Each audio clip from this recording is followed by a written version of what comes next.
Graças e paz, irmãos e irmãs. Vamos meditar à luz da palavra do Senhor. Abra sua Bíblia lá em Hebreus, capítulo 10. Mesmo sentados, mas estejamos atentos à leitura. Para quem tem a Bíblia, que vão cantar com a minha, página 1224. Fica depois de Tito, Filemão, de Tessalonicenses e as outras. Hebreus capítulo 10, vou ler a partir do verso 32 e vou adentrar ao capítulo 11. Eu vou fazer menção aqui mais uma vez ao texto que o Estevão, nosso diácono Estevão, recitou há pouco. Eu acho lindo a graça do Espírito Santo de Deus, linda. A graça, a intervenção, o abraço, tudo o culto sempre caminha em torno da palavra a ser ministrada. Diz assim a palavra de Deus em Hebreus 10, a partir do verso 32, e vou até o verso 7. Até o verso 7 do capítulo 11. Apelo para o passado, a recompensa não tarda. Lembrai-vos, porém, dos dias anteriores em que, depois de iluminados, sustentastes grande luta e sofrimentos, ora expostos como em espetáculo, tanto de opróbrio quanto de tribulações, ora tornando-vos coparticipantes com aqueles que deste modo foram tratados. Porque não somente vos compadecestes dos encarcerados, como também aceitastes com alegria o espólio dos vossos bens, tendo ciência de possuirdes vós mesmos patrimônio superior e durável. Não abandoneis, portanto, a vossa confiança, ela tem grande galardão. Com efeito, tendes necessidade de perseverança, para que, havendo feito a vontade de Deus, alcanceis a promessa. Porque ainda dentro de pouco tempo, aquele que vem virá e não tardará. Todavia, o eu justo viverá pela fé. Se retroceder, nele não se comprasse a minha alma. Nós, porém, não somos dos que retrocedem para a perdição. Somos, entretanto, da fé, para a conservação da alma. Ora, a fé é a certeza das coisas que se esperam, a convicção dos fatos que não se veem. Pois pela fé os antigos obtiveram bom testemunho. Pela fé entendemos que foi o universo formado pela palavra de Deus, de maneira que o visível veio a existir das coisas que não aparecem. Pela fé, Abel ofereceu a Deus mais excelente sacrifício do que Caim, pelo qual obteve testemunho de ser justo, tendo a aprovação de Deus quanto às suas ofertas. Por meio dela também, mesmo depois de morto, ainda fala. Pela fé, Enoque foi trasladado para não ver a morte. Não foi achado porque Deus o trasladara, pois antes da sua transladação obteve testemunho de haver agradado a Deus. De fato, sem fé é impossível agradar a Deus, porquanto é necessário que aquele que se aproxima de Deus creia que Ele existe e que se torna galardoador dos que o buscam. Pela fé, Noé, divinamente instruído acerca dos acontecimentos que ainda não se viam, e sendo temente a Deus, aparelhou uma arca para a salvação de sua casa, pela qual condenou o mundo e se tornou herdeiro da justiça que vem da fé. Amém. Pai eterno, obrigado, Deus, porque o Senhor mais uma vez nos convocou para estarmos reunidos neste santuário como tua congregação dos justos, dos salvos. Fala conosco, nós precisamos ouvir a tua voz, precisamos ser tocados pelo teu Espírito Santo à luz da tua palavra e transformados para os teus santos propósitos. Nos alimenta, ó Deus, enquanto igreja, para que possamos ser luz num mundo tão perdido em meio às trevas, ainda em meio a tanta religiosidade. Nos ajuda, Deus, nos fortaleça.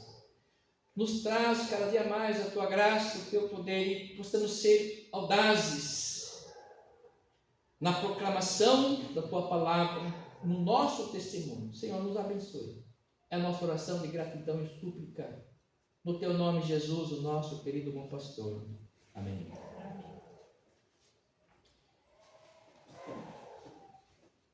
Nós estamos ainda respirando o aniversário da nossa amada IPI Brasil, Igrejinha dos Milagres, sempre revendo aí o contexto histórico lá dos idos de 1903, das lutas, dos percalços que evidenciou os primeiros passos da nossa amada igreja. No ano passado fizemos alusão a essa data tão importante, dos seus 123 anos.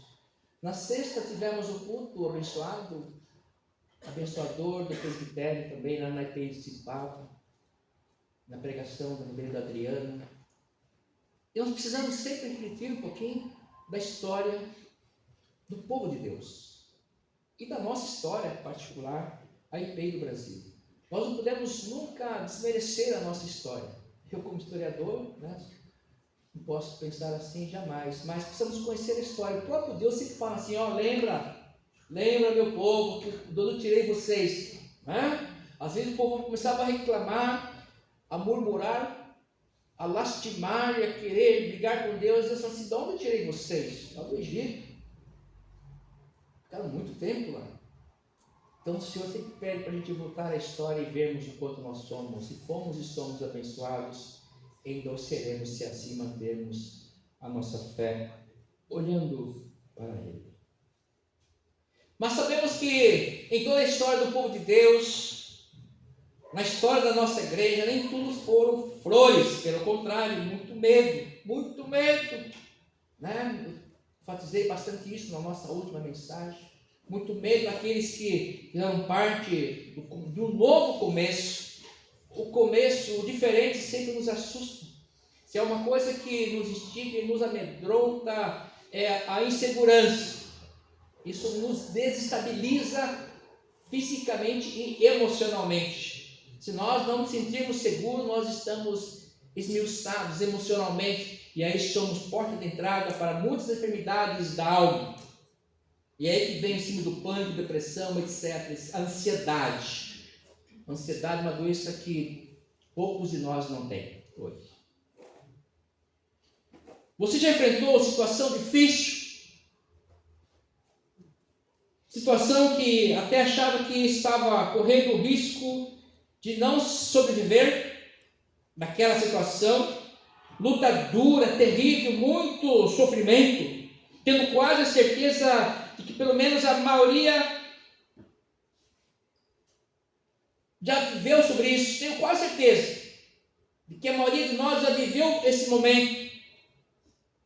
E aqueles que não passaram por esse vale, como diz o salmista, pelo vale da sombra da morte, você que não passou por esse vale, então glorifique a Deus e continue orando, porque Deus abençoa e que nos livre.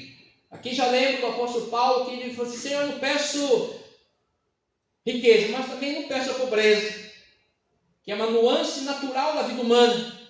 Eu peço que o Senhor me dê dias favoráveis.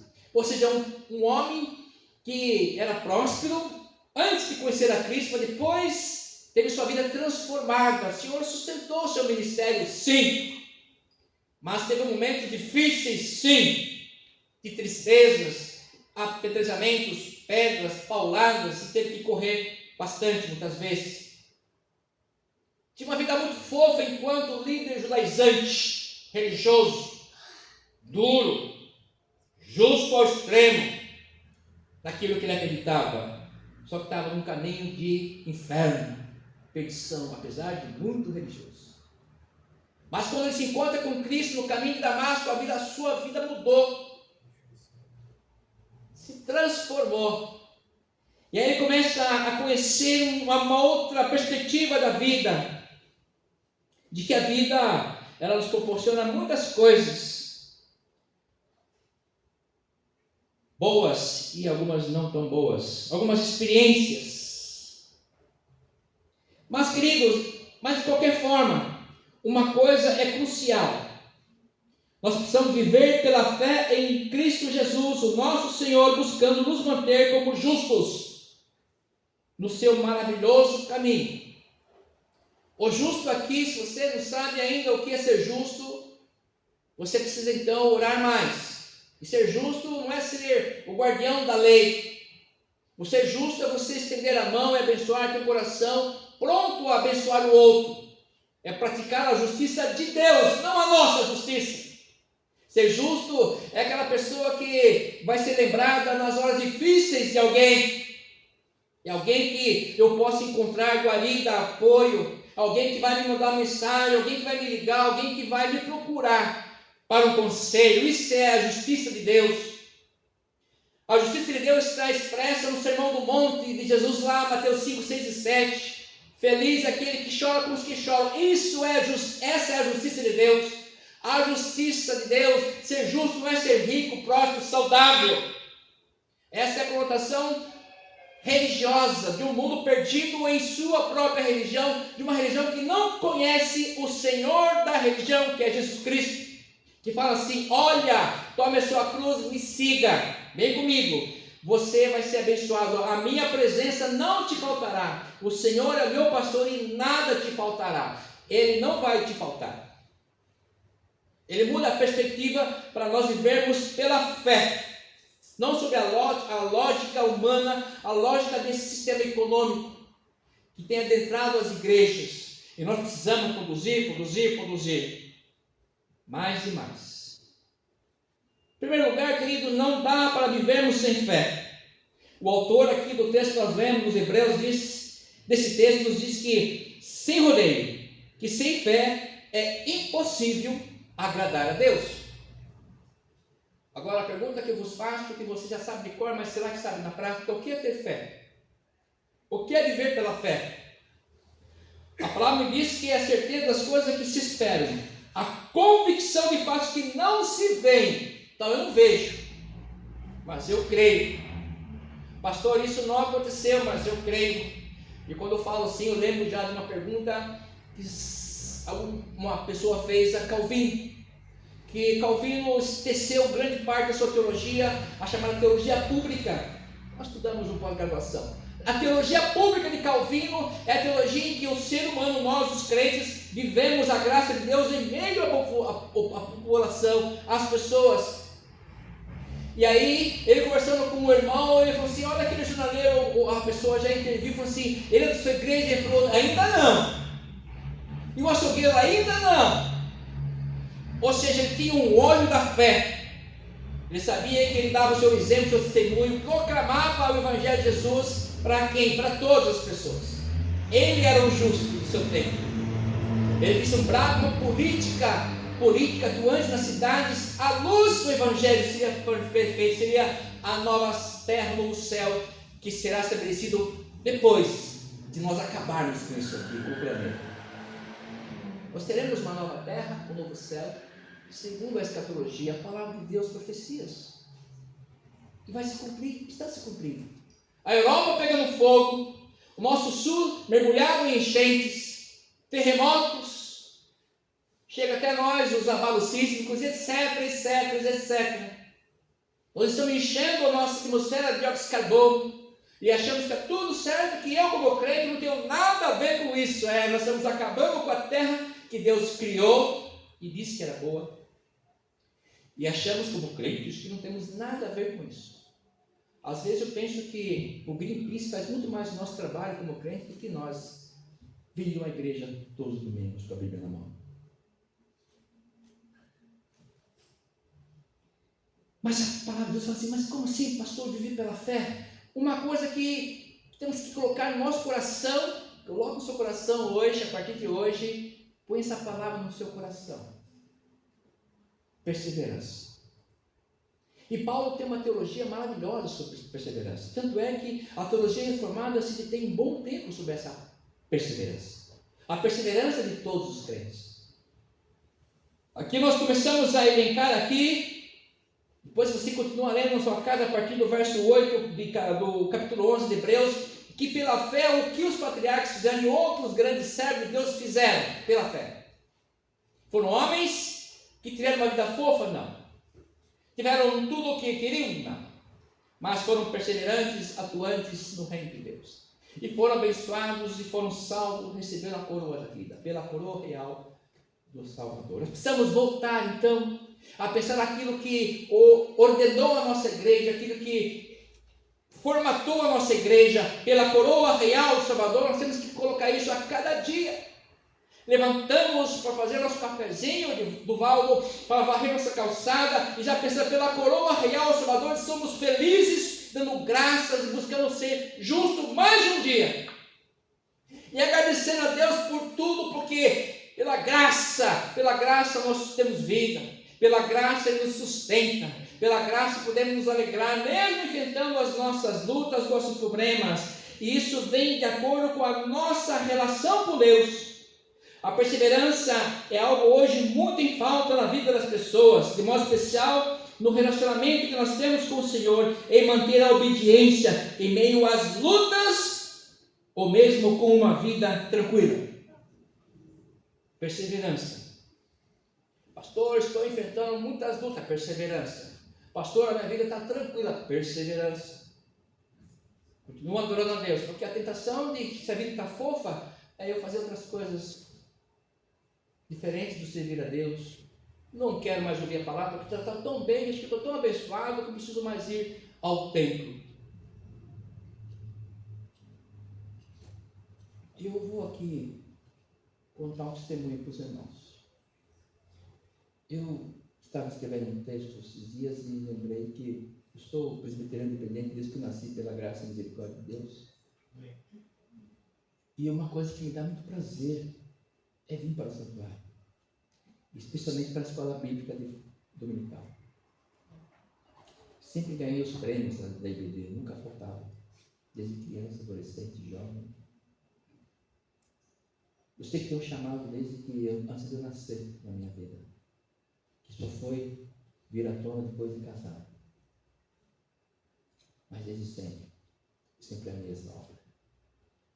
E isso, eu fico pensando assim, eu fui privilegiado por Deus. Eu sempre quis isso. Então, amei essa igreja de Cristo que privilegia a palavra de Deus no seu estudo com profundidade, não superficialidade. Eu vi muito movimento do pentecostalismo na minha caminhada, trajetória como crente. Na juventude, tentaram me ensinar como adquirir o poder do Espírito Santo. Como é que eu vou falar língua estranha? Comece na juventude, comece a falar assim, repetir essas palavras, e Deus vai te abençoar. Mentira! Isso é falácia humana. A fé vem pelo ouvir a palavra de Deus. A presença do Espírito Santo de Deus, ela vem pelo toque do próprio Deus e pela palavra, pela instrução dessa palavra, que é só a Escritura, só a palavra de Deus. Pode mudar as coisas, mudar a minha vida e transformar a minha caminhada e me colocar num lugar seguro.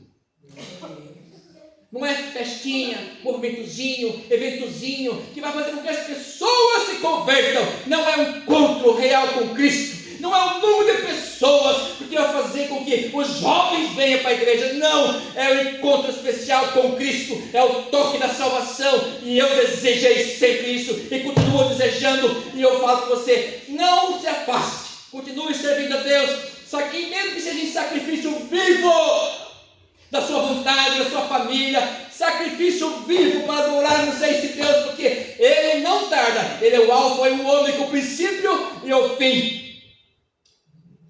É bênção, é vida, é paz, é alegria. Por isso eu consulto a você, meu irmão, minha irmã, perseverança. A perseverança produz paciência, ela produz experiência, ela produz mais amor, mais paz, mais longanimidade, produz em nós sermos mais maduros diante das crises. Aí vou enfrentar as crises com mais facilidade, olhando para o autor e consumador da minha fé. É bênção, como é bom ser crente em Jesus, como é maravilhoso professar essa fé na palavra do Deus vivo, que tem transformado vidas desde o início dos tempos. Vai passar o mundo inteiro, mas a palavra do Senhor não passará. Coloquemos então, queridos, o nosso coração na palavra de Deus, essa mesma palavra que separou a igreja presbiteriana da igreja presbiteriana independente lá em 1903. A maçonaria não é compatível com o Evangelho. Há muitos caminhos que a igreja cristã hoje prega que não são compatíveis com o Evangelho. As comungações como no político são incompatíveis com o Evangelho Santo de Jesus, porque o meu reino, diz o Senhor Jesus, não é desse mundo, o meu reino é dos céus. Perseverança, seja perseverante acima de qualquer coisa. Saiba que você é muito amado por Ele. Ele está cuidando nos mínimos detalhes da sua vida, do seu cotidiano, do seu dia a dia, em cada segundo. Às vezes nós nos animamos e dá um medo terrível, dá vontade de sair correndo. Senhor, eu não vou aguentar. Você fica ali no lugar e olha, e Ele vai te responder. Fica tranquilo, eu vou deixar com você o meu Espírito Santo, e está conosco. Por isso que ele fala assim: ora, a fé é a certeza das coisas que esperamos, é a convicção dos fatos que não se veem. Por isso que nós vamos para o Senhor, e é por isso que ele continua pregando o que ele pregou para a mulher de Samaria. Ele procura ainda verdadeiros adoradores que os busquem em espírito e em verdade, o adorem em espírito e é verdade. Então cuidemos mais da nossa caminhada espiritual, da nossa mente, do nosso coração, dos nossos atos, diante do Deus vivo. Ele busca verdadeiros adoradores que o façam em espírito, não é aparência, é em espírito e em verdade. Sem a verdadeira graça de Cristo não vai haver mudança, não vai haver transformação, não vai haver crescimento. Se Deus não quiser, não acontece nada em nossa vida, em nosso ministério. E o Senhor, com a sua perseverança, Ele quer nos fazer pessoas mais maduras, não fúteis, fugazes, intemperantes, que explodem por qualquer coisa, coloca a sua vontade sempre acima de tudo. Por isso, persevere nesse caminho, persevere, se mantenha firme nos caminhos do Senhor. Com o resultado de sua fé, alguns heróis triunfaram. Depois você lê esse restante desse capítulo 11. E a palavra de Deus, o próprio Deus, não tem nenhum problema em chamá-los de heróis, pois de fato triunfaram apesar das lutas que enfrentaram. Alguns puseram em fuga exércitos, outros escaparam da espada, sobreviveram a leões, mas outros não tiveram finais felizes, pois foram açoitados, apedrejados, cerrados ao meio.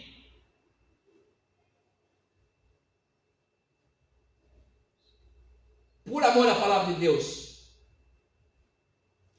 Mas todos esses que obedeceram e tiveram um bom testemunho por sua fé, muitos deles ainda não obtiveram a vitória durante a vida, na concretização da promessa de Deus. Verso 39 do 10. Nós, porém, não somos dos que retrocedem para a perdição. Somos, entretanto, da fé para a conservação da alma. Muitos não viram o realizar das promessas de Deus, vai vir no porvir. Esse que fala que foi aqui cerrado ao meio, segundo os estudiosos, dizem que quem passou por isso foi o profeta Isaías. Não há nada nos textos sagrados que fala sobre isso. Mas tem os outros textos paralelos que dizem que Manassés, rei de Judá, um dos piores reis que o povo de Deus teve, perseguiu Isaías para matá-lo. Isaías entrou dentro de um cedro, entrou dentro, foi descoberto e mandaram encerrar. Dizem que foi o profeta Isaías. O profeta Isaías, na sua pregação, nas 2 quartas-feiras passadas, estivemos estudando aqui Isaías capítulo 6, que é o prenúncio da liturgia dos nossos cultos. É o profeta que traz o aviso de Deus. Olha, vocês estão em pecado. Eu sou homem de puros lábios, vocês são um povo de puros lábios. Vocês precisam se arrepender.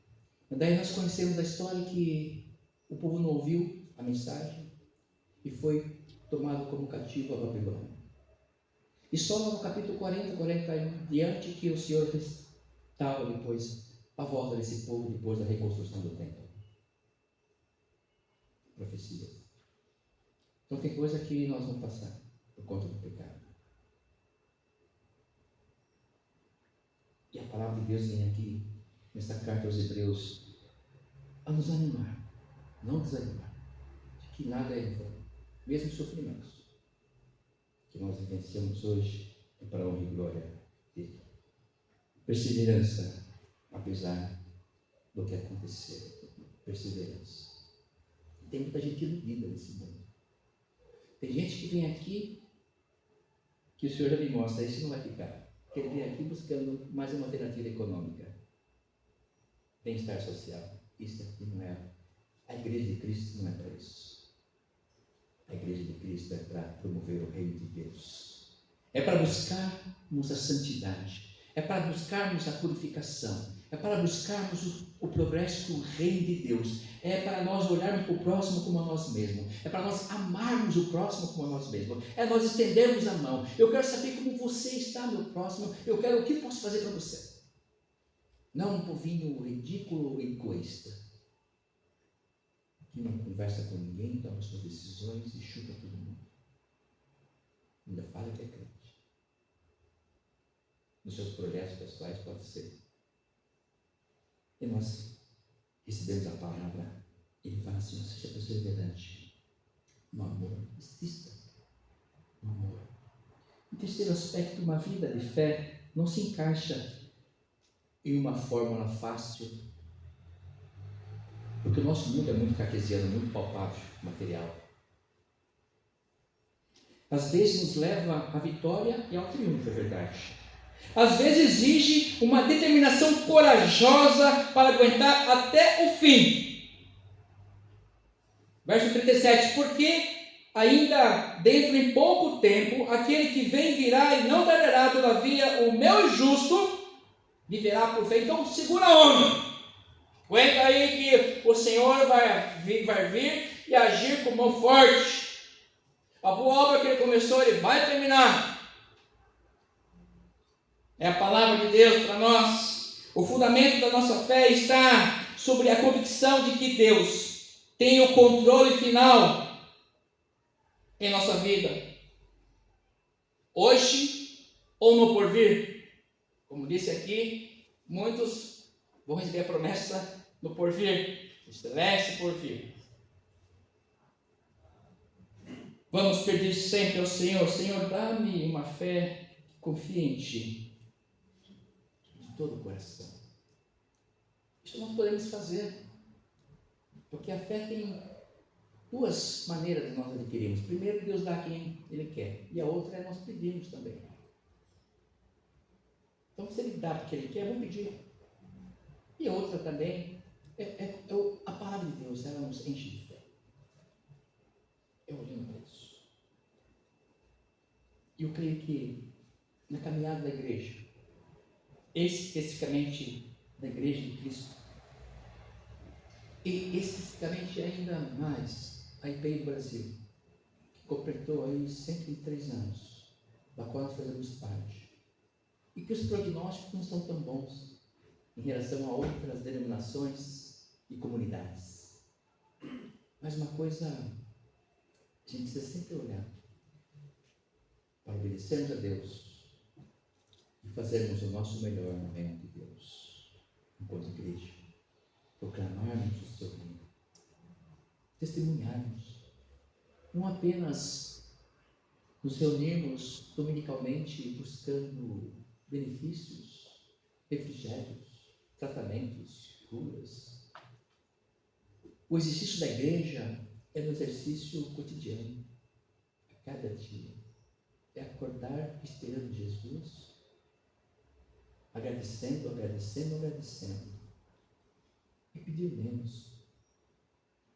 Nós precisamos mudar essa lógica de esperar mais. E para terminar, quero ler aqui alguns versos do Salmo 40. Esperei confiantemente pelo Senhor. Ele se inclinou para mim e me ouviu quando clamei por socorro. Tirou-me de um poço de perdição, de um tremedal de lama. Colocou meus pés sobre uma rocha e me firmou os passos. E me pôs nos lábios um novo cântico, um hino de louvor ao nosso Deus. Muitos verão essas coisas, temerão e confiarão no Senhor. Amém. Que Deus continue nos abençoando e acrescentando-nos a fé.